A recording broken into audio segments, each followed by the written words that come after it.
우리 양옆에 앞에 있는 지체들과 서로 고백합시다. 하나님 우리를 사랑하십니다. 하나님 우리를 사랑하십니다. 우리 한 번 더 합시다. 우리 하나님 선하십니다. 오늘은 이제 로마서 12장입니다. 7장에서부터 쭉 이제 7장 마지막 8장부터 11장까지 봤고 이제 12장인데요.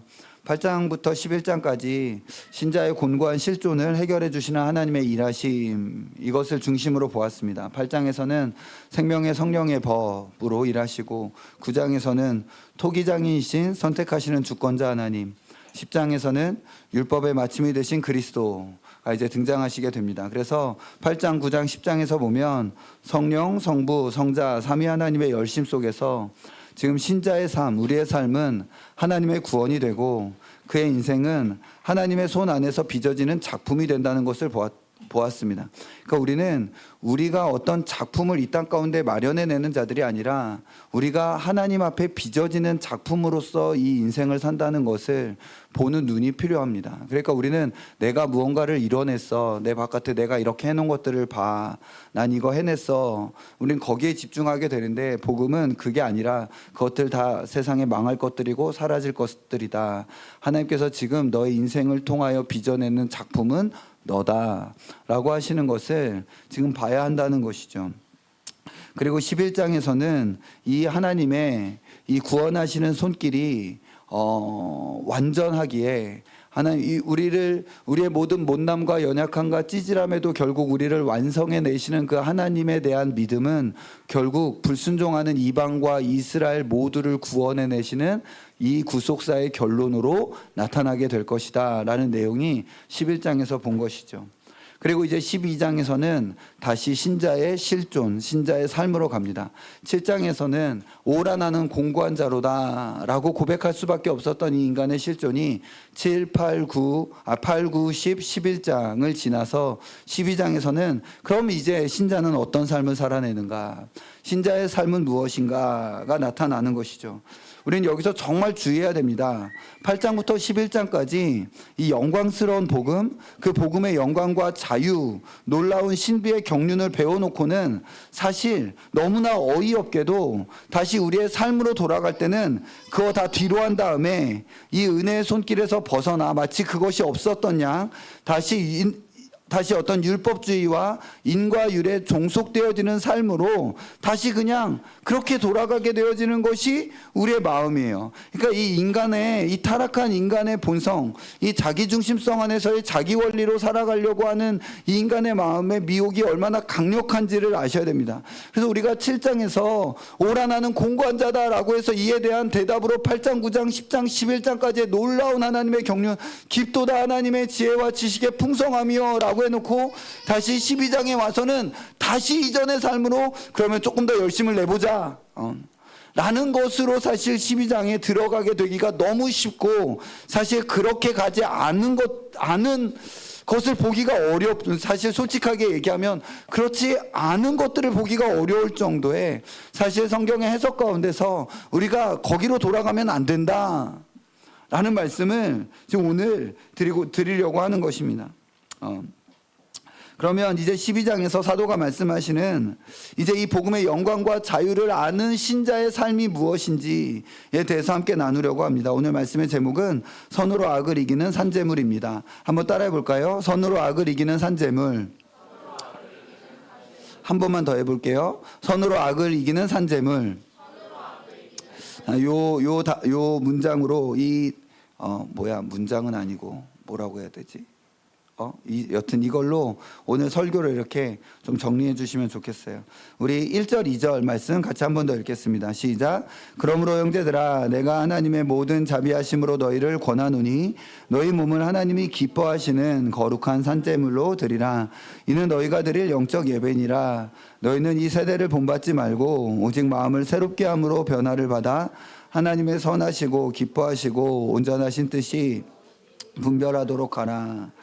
그래서 그러므로 라는 단어에 당연히 주의를 기울여야겠죠. 이 말은 사도가 내가 지금부터 이 신자의 삶에 대해서 이야기할 텐데 이것은 앞에서 나눈 복음의 영광과 자유에 대한 결론이다 라는 말씀입니다. 그러니까 즉 사도가 말씀하신 그 영광스러운 복음, 그 자유의 복음을 제대로 들었다라면 그 사람의 결론은 당연히 이것이어야 한다라는 것이 바로 그러므로에 담겨, 다른 결론은 없다. 복음의 이 영광과 자유를 정말 깨달았다라면 이것만이 결론이다라고 말씀하시는 것입니다. 그 복음을 다시 정리해서 이야기하면 너의 인생 그거 나의 구원이다. 너의 찌질함, 너의 못남, 그 인생의 실패, 잘못된 선택들, 그걸로 너가 이류 그리스도인이 되는 것이 아니다. 너의 운명이 너의 실력에 달려져 있지 않다. 그것이 내 손 안에 있다. 내가 너를 길러낸다. 너의 인생은 나의 학교고 그래서 구원이다 라고 말씀하시는 복음인 것을 보았습니다. 이 하나님의 열심 속에서 우리의 삶 가운데 하나님이 여전히 열심으로 그 구원을 이뤄내신다라는 이 복음의 영광 앞에서 우리는 우리의 못난 인생도 일하고 우리의 실패하고 넘어진 것들도 일하여 결국 그것이 나를 빚어내는 것을 알고 이 믿음이 이것이 이 세상에 대해서는 자기 의의 원리를 뒤집는 선포가 되는 것. 그래서 이 원리 안에서 빛과 소금이 된다는 것을 우리가 보았습니다. 근데 여기서 먼저 짚고 넘어가야 할 오해가 있습니다. 아무도 그렇게 생각하지 않으셨겠지만, 그래서 뭐 이 부분을 특별히 이야기하진 않았지만 그럼에도 불구하고 한 번은 짚어야 할 것 같아서 이야기하자면 이 복음의 말씀, 너의 인생 나의 구원이다라는 말씀은 너 죄 좀 지어도 괜찮다는 말씀이 절대로 아니에요. 아무도 그렇게 들으시면 안 됩니다. 그 정도 죄는 다 지으면서 살아가는 것이다 라고 말해주려고 지금 이 말씀을 하고 계시는 게 아닙니다. 너무 너의 죄 짓는 삶에 연연하면서 살 것 없다 라고 말하는 것도 아니에요. 너가 지금도 그렇게 죄를 짓고 살고 있지만 그거 다 하나님께서 구원으로 만들어주시니까 염려하지 말고 그냥 살아라 라는 것이 절대로 아니에요. 그렇게 들으셨으면 다 잘못 들으신 겁니다. 어찌 그렇게 할 수 있겠습니까? 그게 아니에요. 네. 복음이 말하는 것은 너 좀 죄 지어도 괜찮고 원래 인생 다 그렇게 사는 거다가 아니고 너 죄 지었어도 괜찮다라는 거예요. 지금 현재 너의 죄 가운데 살아가는 삶을 괜찮다라고 말하는 게 아니고 이전에 너의 실패와 넘어짐이 다 괜찮다라고 이야기하는 거예요. 너가 무슨 죄를 지었어도 괜찮다. 너가 인생에 어떤 실패를 했었어도 괜찮다. 너가 어떤 실수와 넘어짐이 너의 인생에 있었어도 괜찮다로 들으셔야 돼요. 이거를 혹시 잘못해서 너 지금 그렇게 사는 거, 그 죄 지으면서 죄 가운데 그냥 적당히 사는 거, 그거 다 괜찮아. 그거 하나님의 구원이야. 로 저는 절대로 말한 적이 없어요. 예. 복음도 한 번도 그렇게 말씀한 적이 없어요. 사실 이게 복음 아닙니까? 모든 실패한 자들, 죄인들, 너희들이 어떤 죄를 졌어도, 너희들이 어떤 실패를 했어도 누구든지 다 와라. 우편 강도도 다 와라. 나를 믿으면 구원을 받는다. 어떤 실패와 넘어짐도 다 괜찮다. 누구든지 와서 값없이 거저주시는 생수를 마시고 얻어라. 누구든지 주의 이름을 부르면 구원을 받는다. 의롭게 될 것이다. 이것이 복음입니다. 제 말씀을 드렸던 건 우리는 바로 이 복음 안에서 살아가는 자들로서 우리가 과거에 지었던 죄들의 얽매일 자들이 아니다. 우리가 넘어졌고 실패한 것에 얽매일 자들이 아니다. 신자의 삶에는 계속적으로 그것이 있을 수밖에 없겠지만 거기에 매이지 말고 앞으로 한 걸음 더 나아갈 수 있다. 라는 말씀을 드립니다. 이것이 절대로 이제 막 살아도 돼. 그러니까 이제 죄 지으면서 살아도 돼. 그렇게 될 수가 없어요. 이런 식의 반응은 늘 은혜가 선포될 때 그것을 조롱하는 사람들의 언어인 겁니다. 사도는 오히려 죄에 대해서 죽은 우리가 어찌 그 가운데서 더 살 수 있겠느냐 이렇게 이야기해요. 우리 죄에 대해서 죽었다. 히브리서 기자는 너희가 죄와 싸우되 피 흘리기까지 싸우지 않는다 라고 하면서 신자는 피 흘리기까지 죄와 싸우는 사람이어야 한다는 것을 강조하고 있습니다. 그러니까 이 복음을 이 은혜의 방종으로 사용할 수는 없는 거예요. 우리의 과거에 우리가 지은 모든 실패와 연약함과 넘어짐도 일한다는 것이지 그것이 지금 너의 실패 그냥 죄 가운데서 그냥 아무렇지도 않게 살아가는 것을 정당화하는 것으로 살면 하나님께서 주신 은혜를 육신의 기회로 갈라디아서 말하고 있는 육체의 기회로 삼지 말고 라고 하는 바로 그것을 행하는 것입니다.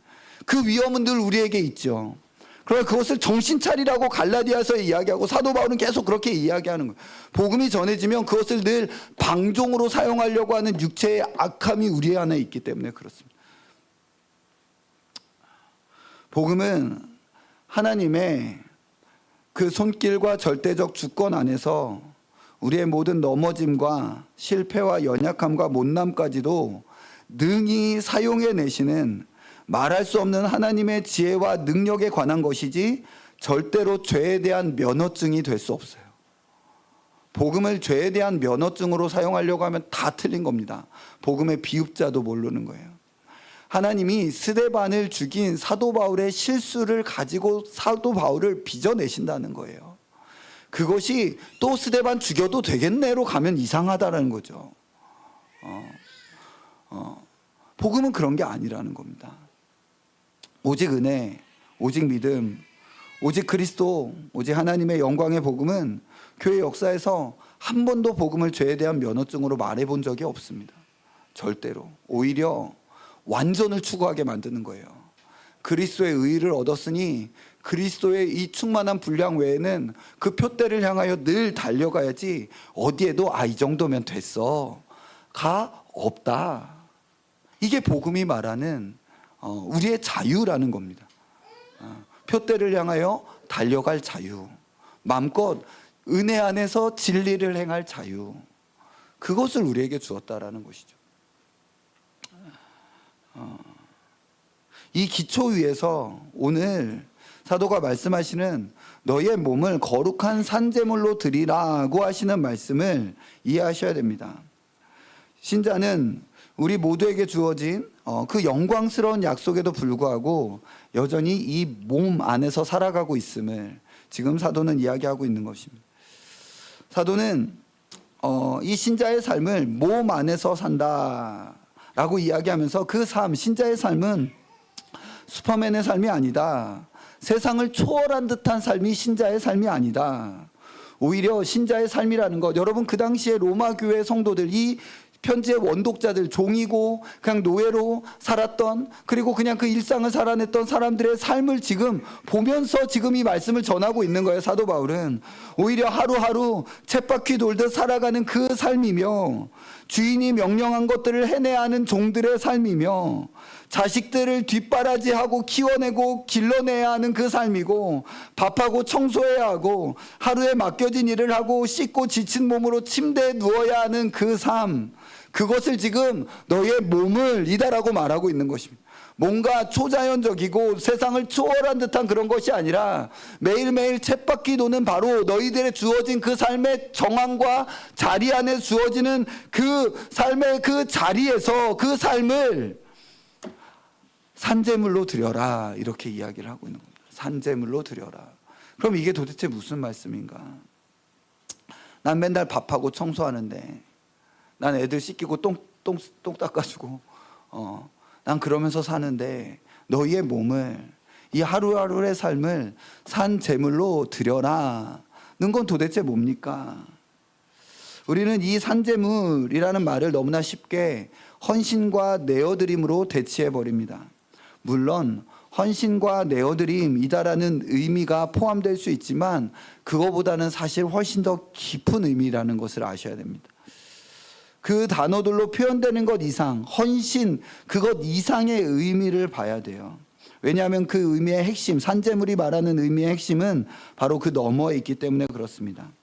다시 말씀드리지만 산제물이 의미하는 것은 단순히 헌신하고 나를 내어드리고 순결하고 경건하고 의롭게 사는 것 정도의 의미를 말하는 것이 아니고, 그 정도의 차원과 수준에서 말하는 것이 아니라 산제물의 의미의 본질은 하늘을 향해 열려 있음입니다. 저 너머의 세계를 의지함입니다. 하늘에서 떨어지는 불에 자신의 모든 의미와 가치를 의지하고 있음이 바로 산제물인 거예요. 하늘에서 불이 떨어지지 않은 제물만큼 부끄럽고 수치스러운 것은 없습니다.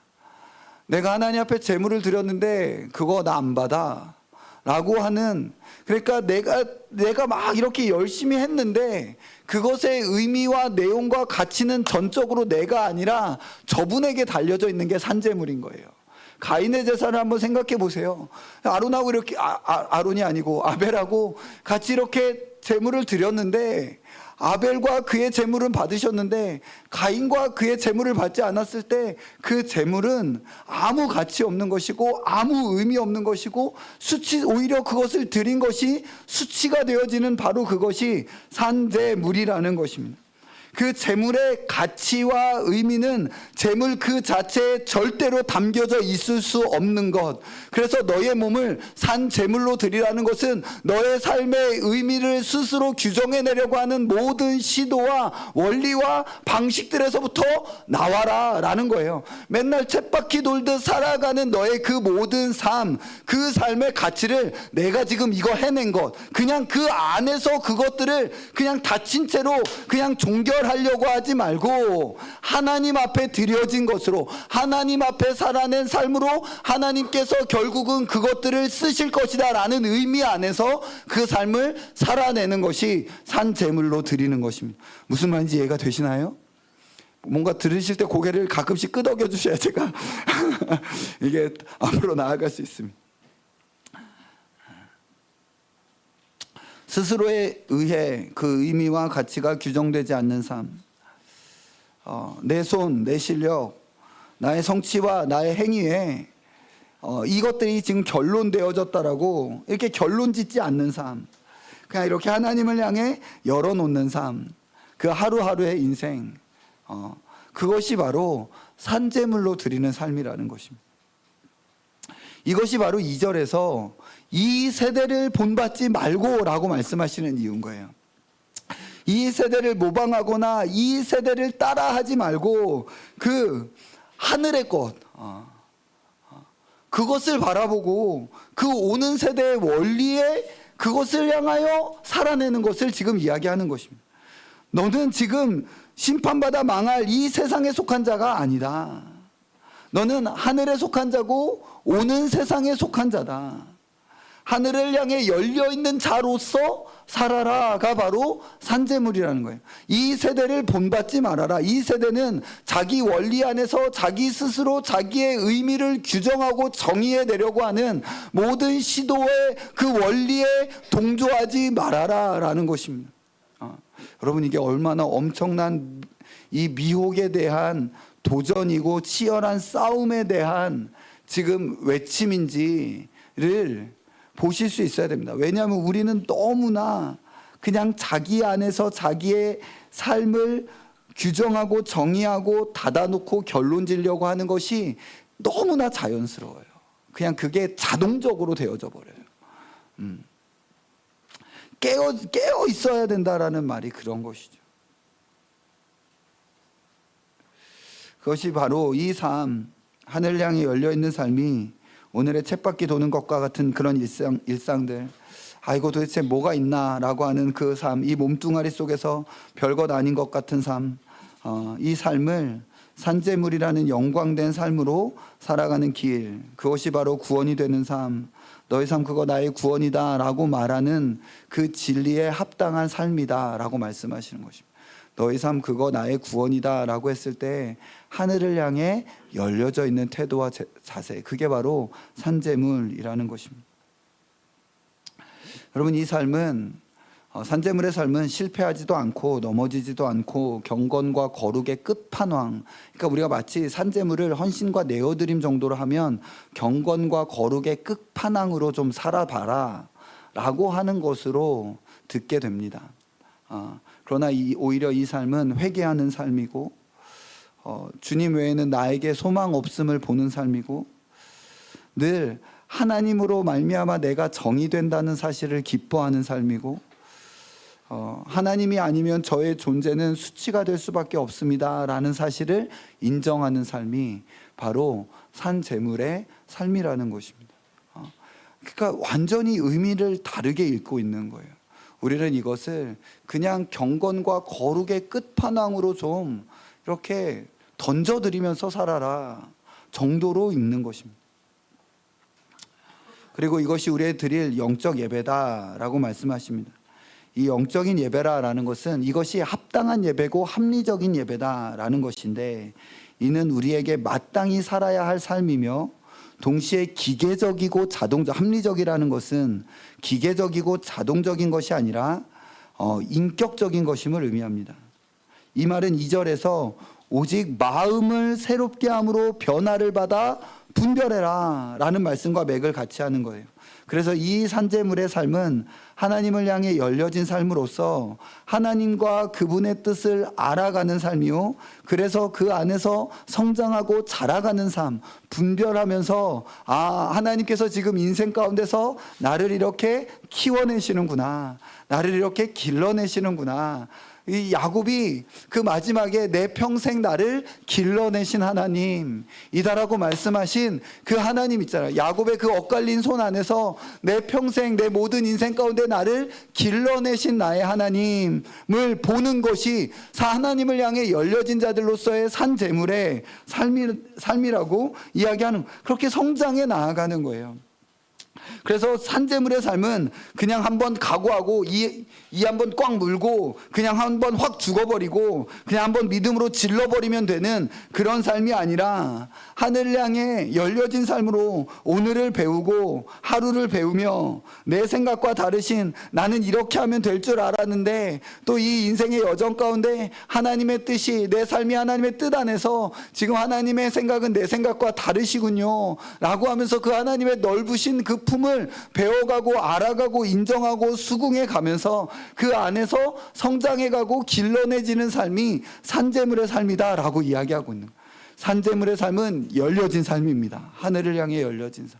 그렇게 생각하셔야 돼요. 그게 지금 이야기하고 있는 거예요. 그러면 이 사람들은 교회에서 어떻게 살아가는지, 이 삶이 교회에서는 어떻게 나타나고 세상에서는 어떻게 나타나는지에 대하여 이야기함으로 12장을 결론 냅니다. 우리 교회에서 이 산재물의 삶의 표현과 드러남이 무엇인지 우리 3절부터 8절을 다시 한 번 더 읽겠습니다. 시작. 내게 주신 은혜로 말미암아 너희 각 사람에게 말하노니 마땅히 생각할 그 이상의 생각을 품지 말고 오직 하나님께서 각 사람에게 나누어 주신 믿음의 분량대로 지혜롭게 생각하라. 우리가 한 몸에 모든 지체가 같은 기능을 가진 것이 아니니 이와 같이 우리 많은 사람이 그리스도 안에서 한 몸이 되어 서로 지체가 되었느니라. 우리에게 주신 은혜대로 받은 은사가 각각 다르니 혹 예언이면 믿음의 분수대로, 혹 섬기는 일이면 섬기는 일로, 혹 가르치는 자면 가르치는 일로, 혹 위로하는 자면 위로하는 일로, 구제하는 자는 성실함으로, 다스리는 자는 부지런함으로, 긍휼을 베푸는 자는 즐거움으로 할 것이니라. 사도는 교회 안에서 이 산재물의 삶이 어떠해야 되는지를 이렇게 쭉 나열하는데 핵심은 그거예요. 바로 지체의 다양성을 인정하라는 것입니다. 한번 따라해 봅시다. 지체의 다양성을 인정하라. 우리는 이 말을 들으면 너무나 쉽게 그렇지, 교회는 다양한 사람이 있지. 나는 그 다양성을 존중하고 인정해. 그래, 사람마다 이런저런 있는 거지. 나는 그 정도의 마음에 어떤 품과 여유는 있어 라고 너무나 쉽게 생각합니다. 그러나 그랬을 때 우리가 생각하고 있는 그런 다양성의 인정과 마음의 넉넉함과 품은 사실 대부분 믿지 않는 사람에게도 있는 그것이고 타종교에게도 있는 그런 종류의 것인 경우가 되게 많이 있습니다. 그것은 지금 산재물의 삶이 요구하는 그것이 아닙니다. 산재물의 삶이 요구하는 것은 그것과 질적으로 아예 수준적으로 다른 종류의 지체의 다양성을 인정하는 것입니다. 그 정도에서 말씀하시는 게 아니에요. 이 지체의 다양성을 인정해야 한다는 말을 좀 더 풀어서 설명하면 너를 잣대로 하여 다른 사람을 판단하지 말아라 입니다. 너를 잣대로 하여 다른 사람의 기능과 내용과 삶을 너를 잣대로 하여 쉽게 이러쿵 저러쿵 하지 말아라. 점수 매기지 말아라. 라고 하시는 거예요. 우리는 있잖아요. 한번 생각해 보세요. 지체의 다양성을 내가 인정하지라고 이야기하면 우리는 나도 모르게 지금 몸 전체를 조망하고 있는 자가 됩니다. 그렇잖아요. 나는 몸 전체를 조망하고 있어서 그렇지, 몸에 여기저기가 다 이렇게 있지. 그래서 그렇게 마치 내가 몸 밖에서 몸 전체를 조망하여 지금 지체의 다양성을 파악할 수 있는 사람인 것처럼 아 그렇지 라고 생각을 하는 거예요. 그런데 그게 아니라는 거예요. 그냥 너도 그냥 몸의 한 지체로 있다라는 거예요.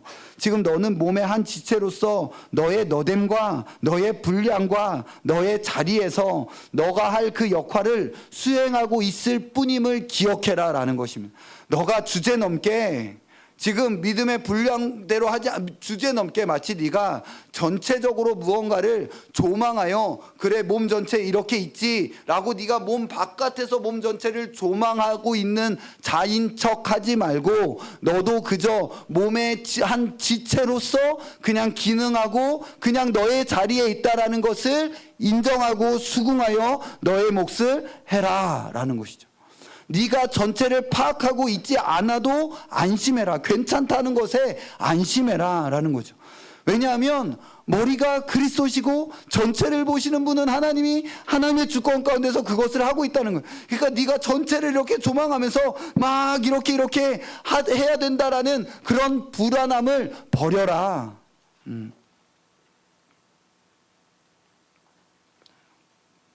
너를 과장하지 말고 너가 몸 밖에서 몸 전체를 보고 있는 것처럼 다른 이들을 판단하고 정죄하지 말고 너가 있는 자리에서 너의 일을 해라. 여기 밑에 보면 곽티슈가들 있어요.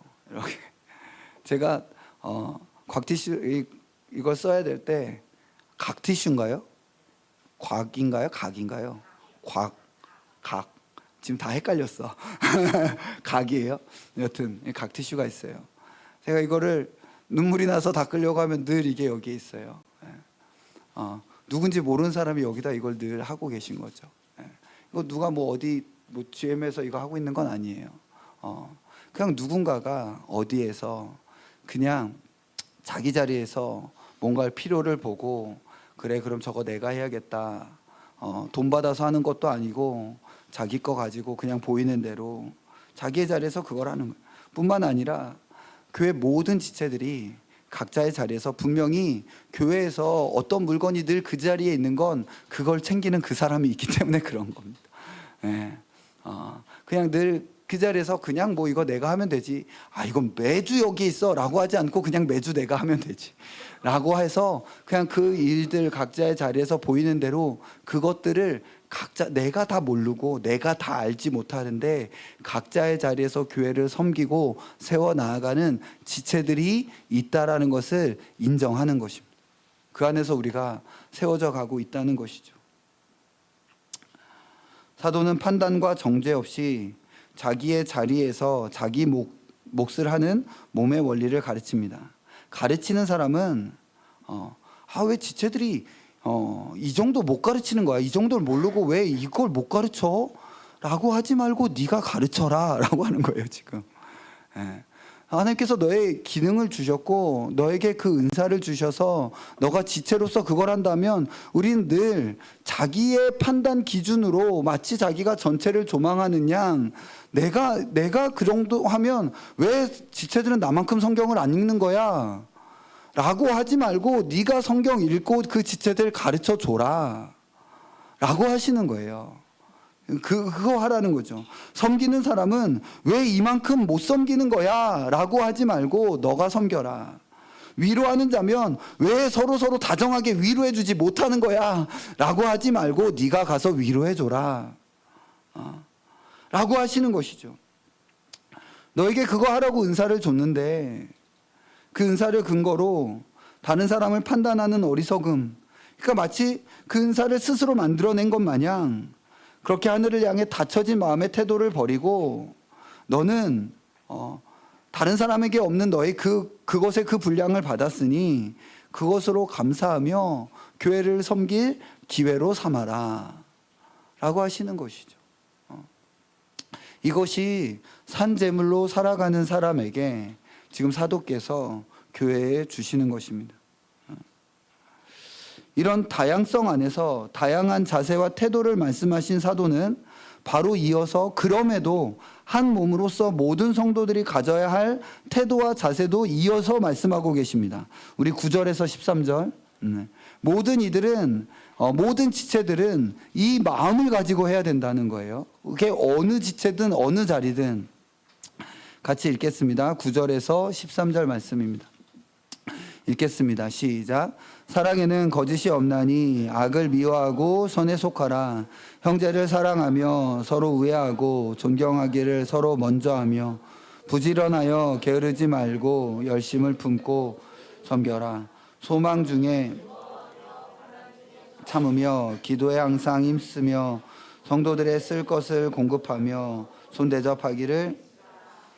그러니까 은사를 어떻게 쓰라고 해요? 당연히 사랑이 나옵니다. 당연히 사랑. 어떤 은사든 사랑으로 행해져야 된다. 그런데 사도는 이 사랑의 특징과 본질을 지금 여기에 아주 핵심적으로 이야기하는데 그 위협이 무엇이냐면 거짓이라고 이야기하는 거예요. 사랑에는 거짓이 없다. 성경에 보면 거짓 없는 사랑이 너희 사랑에 거짓이 없게 하라 라고 이렇게 말하는 본문이 다른 데 두 부분이 또 더 있습니다. 거짓 없는 이 사랑은 몸된 공동체의 혈관을 흐르는 뜨거운 피의 본질로서 몸된 모든 지체들의 기능과 작동의 이유와 근거가 되어야 한다라고 말씀하신 거짓 없는 사랑은 위선하지 않는 사랑입니다. 위선하는 사랑은 어떤 것이냐면 사랑 자체를 목적으로 하지 않으면 다 위선하는 사랑입니다. 사랑 자체를 목적으로 하지 않고 그것으로 자기를 증명하려고 하고 그것으로 자기의 성취를 두려고 하고 그 뒤에 있을 무언가를 위해서 하는 모든 사랑은 위선하는 사랑입니다. 걔는 사랑받을 가치가 없어요. 걔는 아무리 잘해줘도 몰라요. 그거 그냥 호구나 잡히는 거예요. 그렇게 하는 거 밑빠진 독에 물 붓기예요. 라고 말하지 않는 사랑인 것입니다. 이 사랑은, 이런 종류의 사랑들은 그 사람에게서 이유를 찾아서 사랑의 효율성과 실용성에 사랑의 가치가 있다라고 생각하는 것입니다. 그러나 진정한 사랑의 원인은 효율성과 실용주의가 아니라 진정한 사랑의 원인은 바로 자격 없는 내가 하나님과 그리스도께 받은 사랑을 원인으로 하는 것입니다. 자격 없는 내가 하나님과 그리스도께 사랑을 받았다라는 그 사실과 그 내용 안에서 나오는 사랑이 거짓이 없는 사랑입니다. 이 거짓 없는 사랑은 뭐라고 이야기하냐면 형제를 사랑하며 서로 우애한다라고 이야기합니다. 이는 눈에 보이는 형제를 사랑하지 않으면서 눈에 보이지 않는 하나님을 사랑한다라고 말하는 것은 다 거짓이다라고 말씀하시는 사도 요한의 말씀과 괴를 같이 하는 것입니다. 거짓 없는 사랑은 형제를 사랑하며 서로 우애한다라는 말로 지금 요한 1서에서 사도 요한께서 말씀하신 것과 사도 바울께서 말씀하시는 것을 같이 하고 있는 거예요. 눈에 보이는 형제를 사랑하지 못하면서 어찌 눈에 보이지 아니하는 하나님을 사랑한다 하느냐라고 이야기하는 것이죠. 그리고 두 번째로 거짓 없는 사랑은 존경하기를 서로 먼저 한다라고 합니다. 존경하기를 서로 먼저 한다. 이것은 나에게 있는 은사가 그에게 없다는 것을 보는 눈을 감고 나에게 없는 은사와 부르심과 삶과 사역이 그 사람에게 있다는 것을 보는 눈을 열어주는 것입니다. 그러니까 나에게 지금 주어진 이 은사와 삶과 사역이 하나님의 선물로 주어지고 있음을 보면서 동시에 내가 살지 않은, 내가 살아본 적이 없는 그 삶을 그 자리에서 살아내고 있는 그의 삶을 존중하고 응원하고 격려하는 거예요. 나는 그 지체의 그 삶을 살아본 적이 없어요. 그런데 그 삶을 그 자리에서 버티고 견디며 믿음을 고백하고 있는 그 삶을 응원하고 존중하고 존경해 주는 것입니다. 그걸 그냥 너무나 쉽게 그냥 내 멋대로 판단하지 말고 내 잣대로 그냥 긋지 말고 내가 살아보지 않은 그 부모 밑에서 그 형제를 통해서 그 자식을 키우며 그런 건강 상태에서 그런 어떤 재정 상태에서 그렇게 교회를 세우고 그 삶을 살아가고 그 걸음을 걸어내는 그 사람의 열심, 그 사람의 걸음을 버팀을 응원해주고 격려해주는 것이 서로 존경하기를 먼저 하는 것입니다. 야, 내가 네 삶 다 아는데 너는 그걸 그 정도밖에 못 살아내냐? 라고 하지 않는 거예요. 그거 뭐 힘든 삶이라고 너 그 인생 살면서 그걸 그렇게 뭐 버벅대고 그걸 못하냐? 라고 하지 않는다는 것이죠. 그리고 거짓 없는 사랑은 부지런하여 게으르지 않고 열심을 품고 주를 섬김이라고 합니다. 거짓 없는 사랑, 하나님과 그리스도를 원인으로 하는 이 사랑은 성도의 열심의 유일한 재료요 원료가 됩니다. 부모는 사실 자녀를 위하는 마음을 그칠 수가 없어요. 부모는 늘 자녀를 위하죠. 물론 힘들고 어려운 시간들이 다 있고 그 시간들을 보내지만 부모의 마음은 그것들을 다 버텨내고 견뎌냅니다. 그리고 축복하고 잘 되기를 바라죠. 그것이 거짓 없는 사랑은 결국 주를 섬기는 일에, 교회를 섬기는 일에 버티고 견뎌내게 한다는 것입니다. 그리고 네 번째로 거짓 없는 사랑은 소망 중에 즐거움, 환난 중에 참음, 기도에 항상 힘쓰음이라고 합니다. 이것은 다름이 아니라 소망 중에 즐거움, 환난 중에 참음, 기도에 항상 힘쓰음의 공통된 특징은 무엇입니까? 하늘을 향해 열려 있다는 것입니다. 하늘을 향해 열려 있는 거예요. 거짓 없는 사랑이 우리의 인생 가운데 하늘을 향해 우리의 마음을 열어놓는 것은 너무나 당연한데, 왜냐하면 하늘 보좌에 자정하신 그리스도께서 우리에게 거짓 없는 사랑을 주시는 원천이 되시기 때문입니다. 우리는 바로 거기로부터, 그 보좌에 자정하신 하나님으로부터 내 스스로 이 사랑을 만들어내는 자들이 아니라 그 사랑으로부터 이것들을 공급하고 있는 자들이기 때문에 그렇습니다.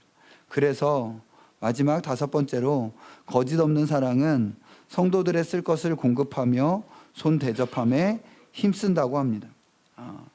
진정한 사랑은 필요를 보고 못 본 채 지나갈 수 없다는 거예요. 힘쓴다는 말은 그것들을 추구해 준다는 거예요. 손 대접하기를 힘쓴다. 그것을 추구해 주고, 내가 지금 나에겐 그것이 없지만 내 마음을 거기에 써주고, 내가 지금 물질적으로 그것을 도와줄 수 없을 때조차 내 마음이 그 지금 결핍에 있는 지체들을 향하여 있음을 이야기하는 것입니다. 이것이 사랑의 자연스러운 방향성이기 때문에 그렇습니다. 그러면 이제 세상에 대해서 어떠한 산재물의 삶은 무엇을 나타내는가를 보고 말씀을 마무리하겠습니다. 우리 14절부터 21절 같이 한 번 더 읽겠습니다. 시작. 너희를 박해하는 자를 축복하라. 축복하고 저주하지 말라. 즐거워하는 자들과 함께 즐거워하고 우는 자들과 함께 울라. 서로 마음을 같이하며 높은 데 마음을 두지 말고 도리어 낮은 데 처하며 스스로 지혜 있는 채 하지 말라. 아무에게도 악을 악으로 갚지 말고 모든 사람 앞에서 선한 일을 도모하라. 할 수 있거든 너희로서는 모든 사람과 더불어 화목하라. 내 사랑하는 자들아, 너희가 친히 원수를 갚지 말고 하나님의 진노하심에 맡기라.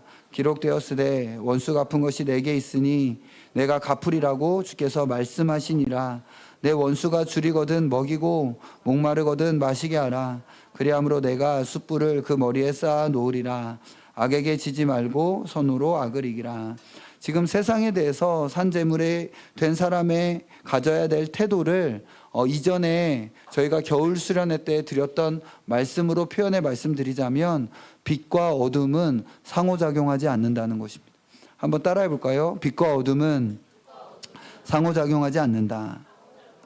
이 말은 어둠이 어둠으로써 그의 어둠의 일을 할 때에 빛은 그들과 맞대어 어둠이 되지 않고 그저 빛으로서 빛의 일을 하는 것이 마땅하다는 것입니다. 그 어둠인 그가 어둠의 일을 하는 것이 당연하듯 나는 당연히 빛의 일을 해야 하지 않겠느냐라는 거예요. 그래서 박해하는 자를 축복하고 저주하지 말라라는 말씀이 이해가 되는 거예요. 그 안에서 같이 싸우면, 같은 원리 안에서 같이 하면 그런 게 어디 있습니까? 가 되는 것이죠. 그러나 신자는 새로운 피조물, 보라 새 것이 되었도다 라고 하는 새로운 피조물로서의 새로운 원리를 가진 사람이고, 그렇다면 마치 저 사람이 자기의 원리를 따라 박해하듯이 나는 나의 원리에 따라 그를 축복하는 것이 마땅하다는 거예요. 이는 즐거워하는 자들과 함께 즐거워하고 우는 자들과 함께 울라는 말씀에서도 동일하게 적용되는 것입니다. 여러분, 이게 사실 되게 쉬운 것 같지만 되게 수준이 높은 말씀입니다. 즐거워하는 자들과 함께 즐거워하고 우는 자들과 함께 울라. 이 말은 정말 이 신자의 넉넉함과 명예와 자유가 너무나 선명하게 드러나는 삶의 자리예요. 이것을 우리가 잘 생각하지 않으면 그래, 나 남들 웃을 때 같이 웃고 남 울을 때 같이 울고 라고 생각할 텐데, 그보다 더 깊은 차원이 있는 거예요. 이는 타락한 인간의 인간성은 사촌이 땅을 사면 배가 아파하고, 다른 이들이 재난을 당할 때 은밀히 고소해하고 그렇지 너는 그래야지 라고 여기는 타락한 인간성에 대한 승리의 선포가 바로 즐거워하는 자들과 함께 즐거워해 줄 수 있는 넉넉함, 우는 자들과 함께 울어줄 수 있는 그 마음의 품을 가지게 됐다는 것이죠. 타락한 인간의 죄성은 누군가 잘 되고 즐거워하면 거기에 꼭 초를 치고 싶어 합니다. 꼭 초를 치고 싶어 하는 거예요. 그것을 절하하고 싶은 거죠. 걔 그거 뭔가 이렇게 해서 된 거야. 그거 걔 막 이랬는데 이래가지고 이렇게 된 거야. 마치 그가 잘된 것이 나는 잘못된 것이고, 그가 높아진 것이 내가 낮아지는 것인 것처럼 어찌하든지 끌어내리고 싶은 마음에 여념이 없습니다. 그러나 하늘을 향해 열려진 산재물의 삶은 그렇게 할 필요가 없음을 아는 자인 것입니다.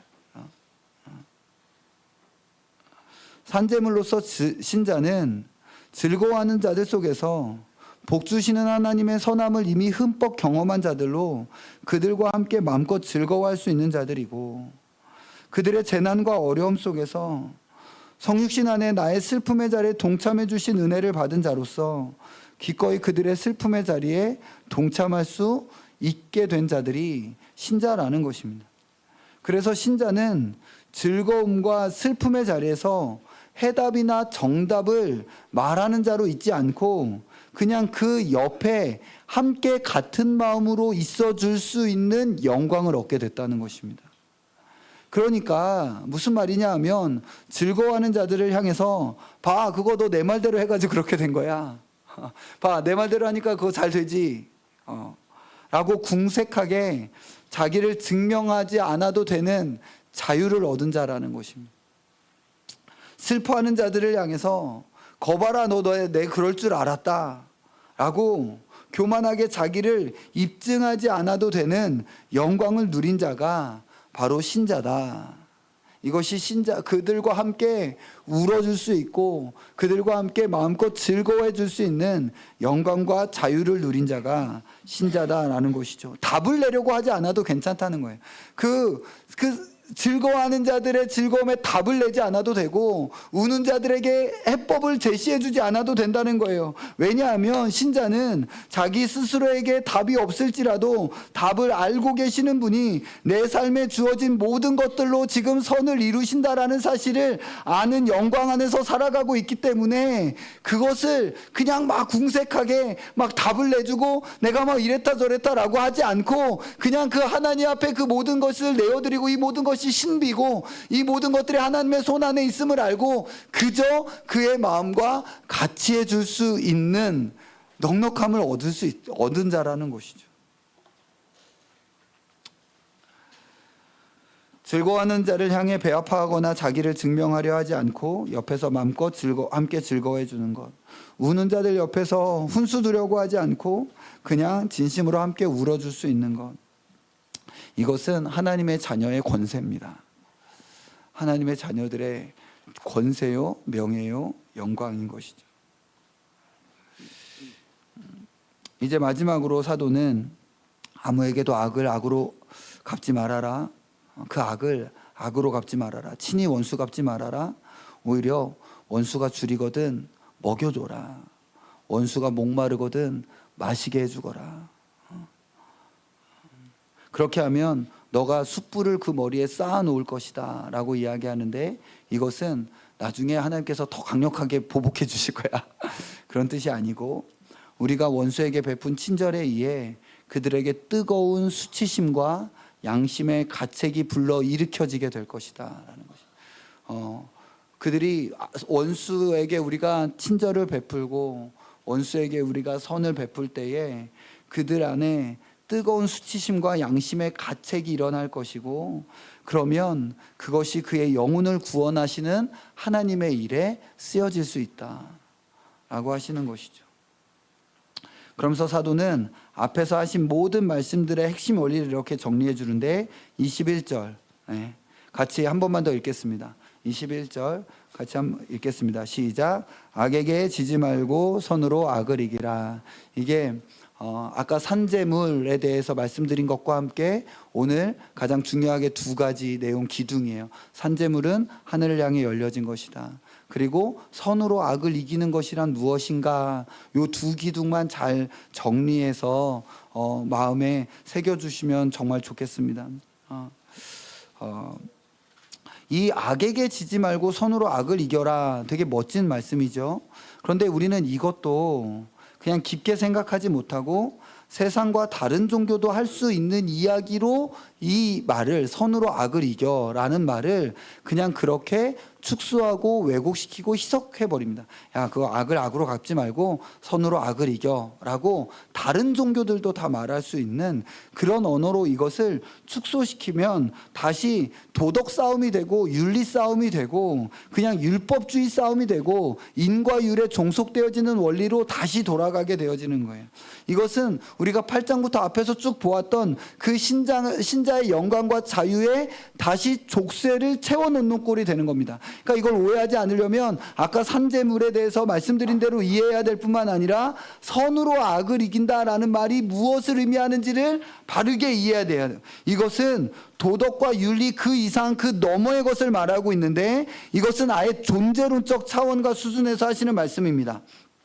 그렇다면 이 존재론적 차원에서 선과 악이란 무엇이냐라고 하면, 선이란 하늘을 향해 하나님을 향해 열려져 있는 인간성과 그 인생이 곧 선이고, 악이란 하늘을 향해 하나님을 향해 닫혀져 버린 그 인간성과 그의 삶이 곧 악이라는 거예요.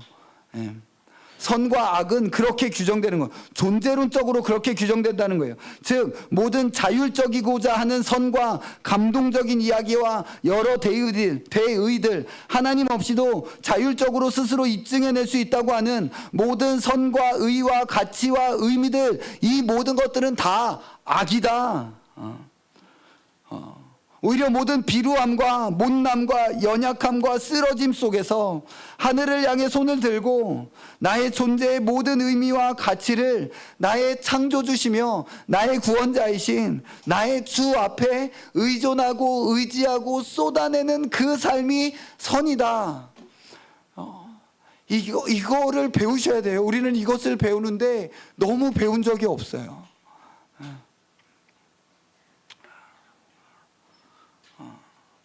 이 도덕과 윤리의 율법주의의 싸움 이상의 참된 선과 악은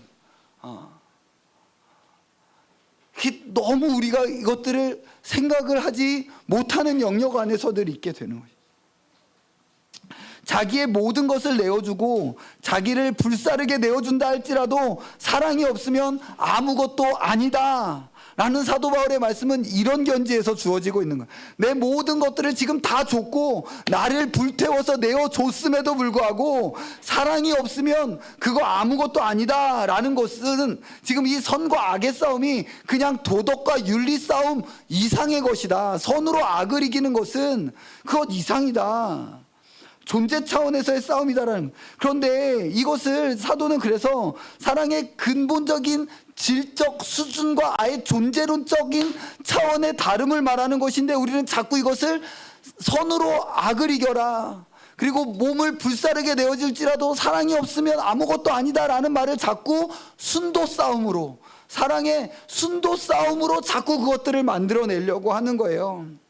자기 몸 불사르고 내 모든 것을 내어준다라는 것은, 그것은 지금 순도의 싸움이 아니다라고 지금 사도 바울이 말씀하고 계시는 건데, 그걸 자꾸 자기의 의와 자기의 견건과 자기의 거룩 안에서 내가 좀 더 순결한 사랑을 하라고 하시는 거구나 라는 싸움으로 자꾸 그거를 내 안의 것으로 낸다. 그게 아니고 지금 너 안에서 그 의미를 너에게서 종결시키려고 하지 말고 하늘을 향해 하나님을 의존하여 드려지는 것, 그렇게 했다면 두 렙돈이라도 가장 큰 것이고, 그게 아니라면 너의 몸을 불사르게 내어줬더라도 아무것도 아닌 것이다 라고 말씀하고 계시다. 이건 존재론의 그 더 깊은 차원 안에서 지금 말씀하고 계신다는 것. 이 새롭게 된 피조물 됨 안에서 흘러나오는 사랑은 세상이 이해할 수 없는 너무나 급진적이고 파격적인 헌신과 그 사랑의 내용을 가지면서도 어떻게 저렇게까지 자기를 내어주지? 자기 인생과 삶을 어떻게 저렇게까지 드리지? 이런 그런 누구라도 보면 누구라도 보는 사람들이 다 그렇게 할 만한 그런 어떤 헌신과 내어드림이 있으면서도 동시에 이는 너무나 자연스럽게 은혜 안에서 흘러나오는 것으로서 절대로 나의 의나 나의 자랑이 될 수 없는 선으로 나타나게 된다는 거예요. 이것은 내가 애써서 이건 내 자랑이 아니야, 이건 나의 의가 아니야 라고 다짐한다는 것이 아니라 그냥 당연히 이 눈을 뜬 자로서 그것이 나의 것으로, 나의 실력이나 나의 무엇으로 나온 것이 아님을 그냥 눈을 뜬 자로 인식한다는 거예요. 그래서 나의 의나 나의 자랑이나 나의 뭐가 되지, 저 밖에는 어떻게 자기의 삶, 누구라도 자기의 삶이 다 귀한데 자기 인생을 선교사로 들여서 저 오지의 불편함 가운데 어떻게 저렇게 살다가 그냥 저렇게 죽어버리냐. 한 번 사는 삶 누가 자기 인생 안 소중합니까? 그런데 그 인생을 그렇게 저 오지의 불편한 것 투성인 사랑하는 사람들과 헤어져 가면서 거기로 나아가서 나하고 하나 관계없는 그 영혼들을 섬기는 삶, 그 삶을 살면서도 이게 내 실력이 아니고 하나님의 그냥 은혜의 자연스러운 흘러나옴이라는 것 안에서 내가 막 애쓰고 다짐해서 내 의가 아니야, 내 자랑이 아니야 로 하는 게 아니라 그냥 이건 내 게 아닙니다. 나는 그냥 너무나 부족한 채로 여기에 그냥 있는 겁니다 가 되는 것. 여러분, 이 선이 우리를 자라나게 하는 선입니다. 이 선은 결국 우리를 키워내시고 길러내시겠다라는 하나님의 개입하심입니다. 바로 거기에 악을 향한 우리의 승리가 있다는 거예요. 이것은 본질적으로 내 실력으로 인함이 아니라 나의 삶을 뚫고 들어오셔서 자기를 드러내시는 그 하나님, 마치 회오리 바람 속에서 욥에게 나타나셔서 정말 욥의 눈을 열어주신 그 하나님, 그 하나님의 실력으로 인한 하늘을 향해 열려짐, 승리, 선이라는 것입니다. 그래서 현재 이 땅에서 선으로 악을 이긴 자의 신자의 모습은, 그러니까 앞에서 쭉 이런 이야기들을 했는데 우리는 그것을 잘못된 그림 속에서 앞에서 세상에 대하여 교회에 대하여 했던 것들을 잘못된 그림 가운데서 그것들을 생각하면서 정죄와 비난을 하거나 받거나 하는 상황이 많이 되는데, 여러분, 현재 이 땅에서 선으로 악을 이긴 신자의 모습을 잘못 그리시면 안 되고 제대로 그리셔야 돼요. 우리는 선으로 악을 이긴 신자의 모습을 마블 영화에서 악당을 발 아래 밟아두고 당당하고 의기양양하게 서 있는 모습으로 선으로 악을 이겼어 로 생각을 하고 자꾸 그 그림을 그립니다. 그러나 선과 악을 아까 전에 제가 말씀드린 하늘을 향해 열려있음과 닫혀있음, 이 존재론적 차원 안에서 이해를 하시면 선으로 악을 이기는 신자의 모습은 그런 마블 영화의 모습이 아니라 이 땅의 만연한 악 속에서, 그리고 여전히 그 안에서 못나고 연약한 나로 인해 하나님 앞에서 탄식하고 신음하면서 하나님, 저를 좀 불쌍히 여겨주세요 라고 하는 그 외침. 세리가 하나님 앞에 얼굴도 들지 못하고 주여 저를 긍휼히 여겨주시고 불쌍히 여겨주시옵소서 라고 했던 그 모습이 지금 선으로 악을 이기는 신자의 모습이라는 것입니다. 십자가에서 예수님께서 엘리 엘리 라마 사박다니, 나의 하나님 어찌하여 나를 버리셨나이까 라고 하는 그 원망하지만 그 안에서도 하나님을 향하여 열려져 있는 그 자세와 태도, 그 끝까지 하나님을 향하여 의지하고 의존하는 그 마음이 바로 십자가라는 완전한 패배의 모습 가운데서 사실 선으로 악을 징벌해내시고 이겨내신 열려짐이었다라는 것이죠. 우리는 그렇게 악을 이기는 거예요. 마블 영화처럼 하는 게 아니고, 우리는 자꾸 자기 안에서 의기양양하고 당당하고 떳떳하게 나 악 이겨냈어 라고 하는 것으로, 그런데 그것은 오히려 악인 경우가 대부분입니다. 그게 아니에요. 하나님을 향하여 주님, 저를 불쌍히 여겨주십시오. 주님, 저의 못남을 어찌하면 좋겠습니까? 이것이 바로 선으로 악을 이기는 산재물의 모습인 것입니다. 이것이 사도 바울이 우리에게 알려주는 신자의 삶이요 영광이라는 것이죠.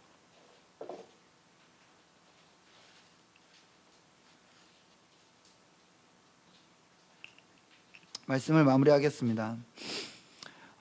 나는 나로 살지 않습니다. 나는 주님으로 삽니다. 난 내 이름을 부르지 않아도 됩니다. 나는 영원히 목이 터져라 불러도 모자란 귀한 이름을 얻었습니다.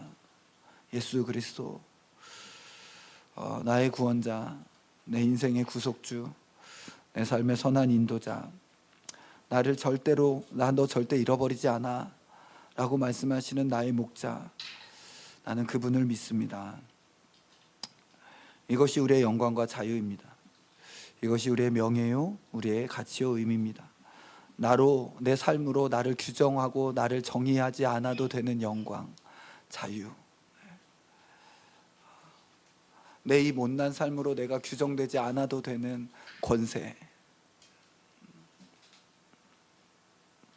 그저 믿음으로 하나님의 의, 그리스도의 의를 누리며 살아가는 명예.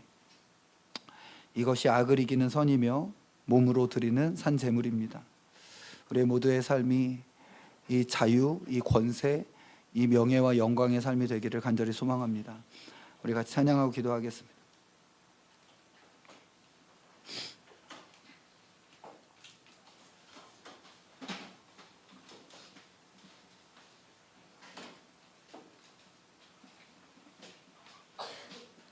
우리 괜찮으시면 자리에서 일어나셔서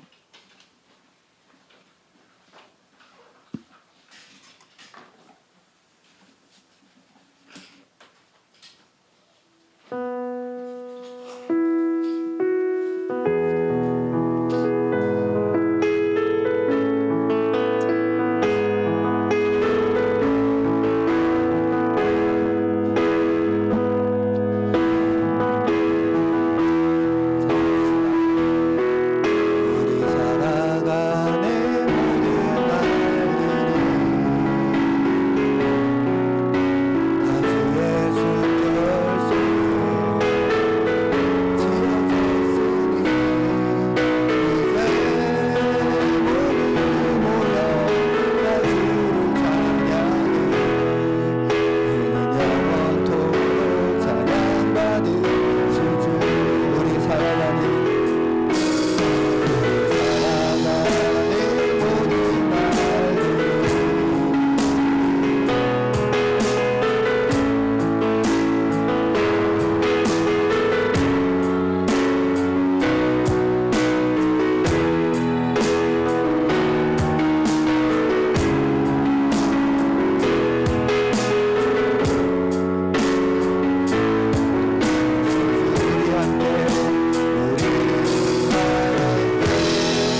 고백하신 우리 주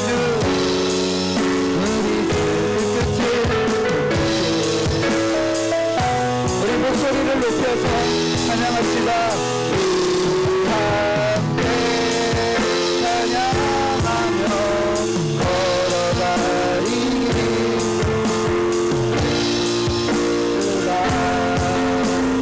끌어주시리 넘어져도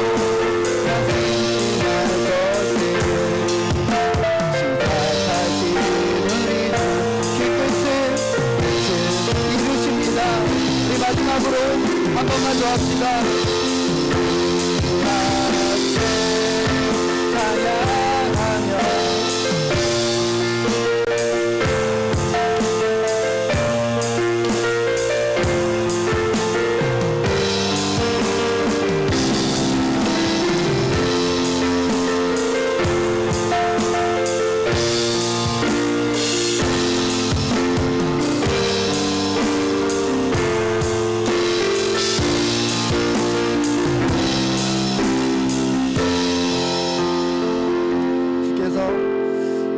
너의 인생 그거 어디 내놓지 못할 만큼 당당하지 않아도 괜찮아.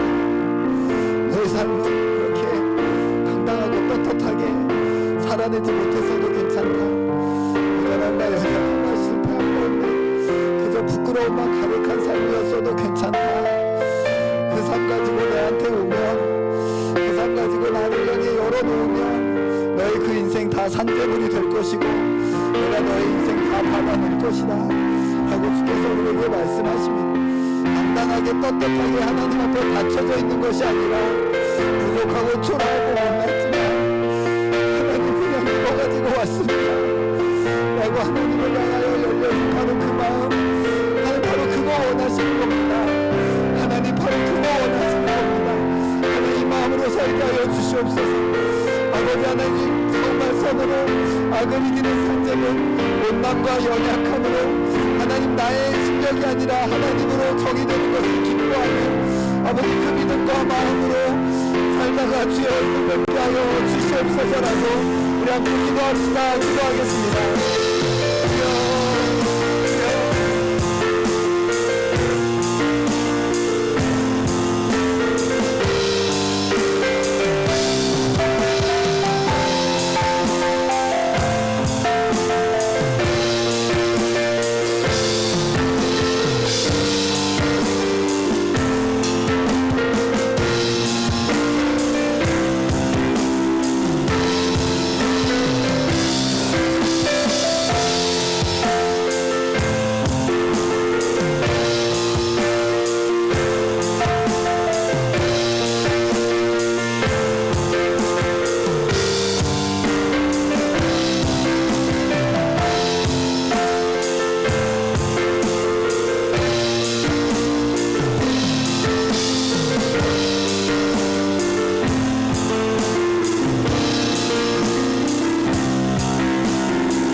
내 마음으로 고백합시다. 우리 함께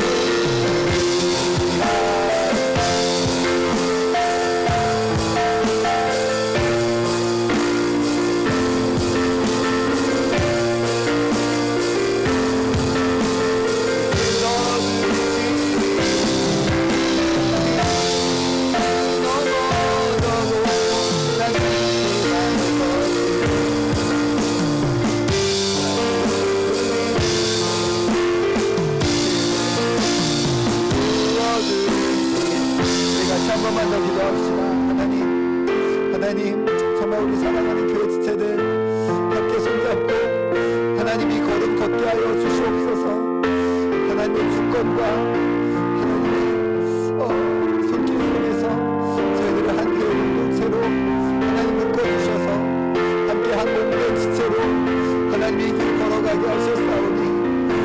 하나님 정말 이 마음으로 서로를 격려하고 응원하며 서로를 존중하며 아버지 내가 살아보지 않는 그 삶을 살아내는 버티고 견뎌내는 그것들을 응원하고 격려하며 함께 손잡고 나아가는 아버지 우리 교회가 되게 하시고 아버지 하나님 정말 우리 파송한 선교사님 두 가족 이 믿음으로 함께 가게 하여 주시옵소서라고 우리 한 번만 더 기도합시다. 기도하겠습니다.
하늘의 교회가 기뻐하시는 거룩한 산제물로 드리라.